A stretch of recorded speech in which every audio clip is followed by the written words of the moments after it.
Hi friends, இந்த வீடியோல urban agriculture OAI 351 இந்த சப்ஜெக்ட்ல உள்ள இம்பார்ட்டன்ட் क्वेश्चंस எல்லாமே பார்ப்போம். சோ இதுவுமே சப்ஸ்கிரைபர் கமெண்ட்ல கேட்டிருந்த டாபிக்ல உள்ள இம்பார்ட்டன்ட் क्वेश्चंस தான். சோ ஃபர்ஸ்ட் யூனிட் எடுத்துக்கிட்டோம்னா நம்ம இந்த சப்ஜெக்ட்டுக்கு கம்ப்ளீட் பிளேலிஸ்ட் அவைலபிளா இருக்கும். சோ நம்ம இனி போஸ்ட் பண்ணிடுவோம் இனி. அதே மாதிரி human values and ethics, human resource management, then IT and agricultural system, brain computer interface, இப்படி நிறைய பிளேலிஸ்ட் அவைலபிளா இருக்கும். அதையுமே செக் பண்ணி பார்த்துக்கோங்க. சோ ஃபர்ஸ்ட் யூனிட் எடுத்த வரைக்கும் ஓவராலாவே இது ஒரே லெசன். இந்த ஃபர்ஸ்ட் லெசன் வந்து டோட்டலா ஒரே கம்பைன்டு டாபிக் தான், benefits of urban agriculture. So இதுல அர்பன் அக்ரிகல்ச்சரோட இன்ட்ரோடக்ஷன் இருக்கும். தென் பெனிஃபிட்ஸ்ல வந்து எந்த டொமைன் வேணுமோ உங்க கேட்கலாம். ஆர்எல்ஸ் இப்போ ஒரு 3 மார்க் 4 மார்க் 6 மார்க் இந்த மாதிரி சபார்டினேட் கொஸ்டின்ஸாவும் கேட்கறதுக்கு சான்சஸ் இருக்கு. சோ எக்கனாமிக் நம்ம இதுக்கெல்லாம் வீடியோ போடுவோம். சோ அந்த வீடியோவையும் செக் பண்ணி பார்த்துக்கோங்க. So economic benefits, environmental benefits, social and cultural benefits, educational benefits, health, nutrition and food accessibility, skill building and job training. So இதுல நீங்க economic, environmental and social and cultural இது நாலுத்தையும் கண்டிப்பா படிச்சிருக்கணும். Or else educational, health, nutrition and food accessibility, skill building and job training. So இது ஓவராலாவே ரொம்ப easy lesson இந்த அர்பன் அக்ரிகல்ச்சர்ல. சோ நல்லா பாத்துக்கோங்க.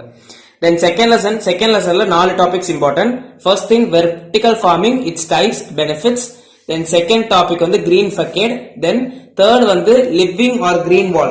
இது மூணுக்குமே நீங்க கம்பைண்டா படிக்கணும். living or green wall, அதுல modular green wall, அதோட காம்பனன்ட்ஸ் இதெல்லாம் படிக்கணும். சோ இந்த 3 questions முடிச்சிட்டீங்கன்னா roof garden and its types வந்து பாருங்க. இது செகண்ட் லெசன்ல உள்ள important questions. Then third lessonல hydroponics, aeroponics, aquaponics. So இந்த 3 டெக்னிக்ல இருந்து ஏதாவது ஒன்னு மோஸ்டா எக்ஸ்பெக்ட் பண்ணலாம். சோ அந்த 3 டெக்னிக்ஸ் படிச்சிருங்க. அதையும் முடிச்சிட்டீங்க. இன்னும் क्वेश्चंस வேணும்னா சோ அர்பன் பீ கீப்பிங் படிச்சுக்கோங்க. The next fourth lessonல growth of plants in vertical pipes in terrace and inside buildings ரொம்ப important.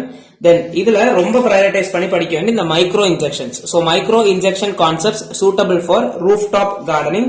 Then third thing, polyhouse and shade net systems, system of crop production on rooftops. So இந்த 2 questions முடிச்சிட்டீங்கன்னா மட்டும் then third question போங்க. Then fifth unitல waste management and utilizations பத்தி கேட்கலாம். So அதுல வந்து recycle of organic waste ரொம்ப important.